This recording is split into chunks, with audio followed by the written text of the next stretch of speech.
Next we're going to Australia. No, we're not. We've been there. We're going to Ireland now. And there's a big problem in Ireland currently going on with cereal grain. And are expected to reduce by at least €100 million this year, following, it is said, the effects of the prolonged drought going on in Ireland. And that's according to Tegasach, if I pronounced that right, which forecasts that total grain output in Ireland this year will drop from the normal 2.3 million tonnes to under 1.9 million tonnes. And it says that the drought has severely affected crops in the eastern half of the country. Straw yields are also predicted to be reduced by nearly 25%. And it also says that 1.6 million fewer straw bales will be available in the country this year. Now the drought, it is said, which is likely to be engineered, is also affecting livestock farmers, with grass growth severely affected in these areas. And they say that these farmers are already feeding some of their winter forage stocks to supplement grazed grass and concentrates. Now consequently, it says there will likely be a higher demand for forages this autumn, with knock-on effects for prices for feedstocks such as straw. Now, this spring in Ireland was reportedly the driest since records began in 1837, and there was less than 10 millimetres of rain, which is just 15% of normal, recorded for May at Dublin Airport, and this followed just 23% of normal rain for April.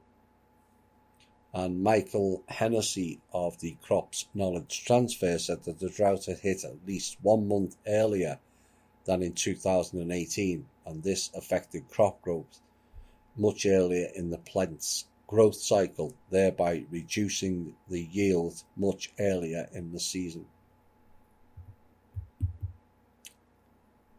The deliberate food shortage I warned of in this show 18 months ago, now coming into effect in Ireland as well as America.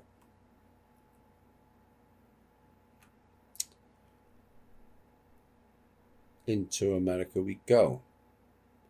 The director of the FBI has said this week that acts of espionage and theft by China's government pose the greatest long-term threat to the future of the US. Ooh. It's not the government. Speaking to the Hudson Institute in Washington, Christopher Wray described a multi-pronged disruption campaign. He said China have begun targeting Chinese nationals living abroad, coercing their return, and was working to compromise US coronavirus research. So America is blaming China for compromising coronavirus research, while Britain is blaming Russia for doing it. I guess they need to get their acts together. And he said the stakes could not be higher. China is engaged in a whole-of-state effort to become the world's only superpower by any means necessary. Oh dear. The superpower. We're back to we're not the main superpower game again. And it's all very childish to me. And I'm not sure why the FBI, who is mainly a domestic group, is involved in international politics of this nature to begin with. The point is, there was never any world superpowers. Not Rome, not UK, not Dutch, not Russia, or America.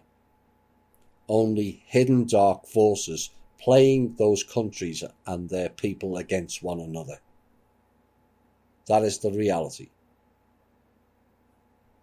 And at some point within political fields, reality has to smack them between the eyes and wake them up to being adults, as currently their levels of thinking is childlike.